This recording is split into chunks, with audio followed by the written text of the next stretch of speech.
পিয়স এখনই গাড়ি থামাও। এই পিয়সকে এখনই দেখছি। প্রিয়া কি হয়েছে?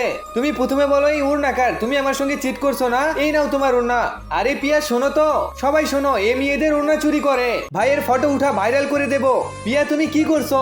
তোমার সাথে তো আমি কথাই বলতে চাই না, তুমি এক নম্বরের চিটিং বাজ। আরে প্রিয়া কথা তো শুনে যাও, কুত্তা তুই এইটার যোগ্য।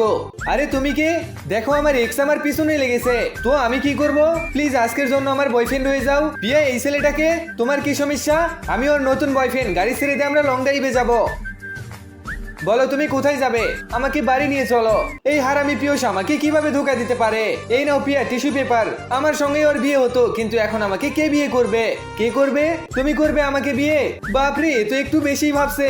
কিন্তু তুমি আমার পিয়সের মতো ধোকা তো দিবে না। ভাই কি করব কিছুই বুঝতেছি না। চলো এখন তোমার হাত দাও, আমি আমার মনের কথা লিখবো। ইয়ার দেখতে তো কিউটই আছে। এই নে ছোট, কিন্তু স্যার আপনি শিওর যে ও টাকার জন্য করছে না? সেটাই তো আমি টেস্ট করছি। তুমি আমার এই কার্ড নাও, আর খেয়াল রাখো পিয়ার। রাজু তুমি জানো এটা আমার ড্রিম বিল্ডিং, এটা একদিন আমি তোমার জন্য কিনবো। এসব ছাড়ো, কেননা আমরা কোথাও ঘুরতে যাই। রাজু তুমি কোনো চিন্তা করো না, আমি প্রথমেই আমাদের জন্য 2টা টিকিট বুক করেছি। এখন আমরা একসঙ্গে মুভি দেখতে যাব।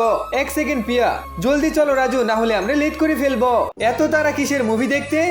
দেখ পিয়স রাস্তা ছেড়ে দে। এভাবে কিভাবে ছেড়ে দিই? আমি তো শুধু ওয়ার্নিং দিতে এসেছি।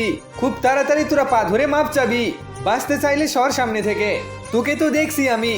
রাজু প্লিজ তুমি ওর কথাই কিছু মনে করো না, আমি ওকে পরে দেখে নেব। ঠিক আছে পিয়া, এখন তুমি আমার সঙ্গে চলো, তোমার জন্য একটা সারপ্রাইজ আছে। কেমন লাগলো পিয়া? ইয়ার আমার তো বিশ্বাসই হচ্ছে না রাজু এত বড় লোক। গাইস গাইস দেখো না কত দামি কার। আরে এটা তো আমার বসের গাড়ি। কার গাড়ি এটা?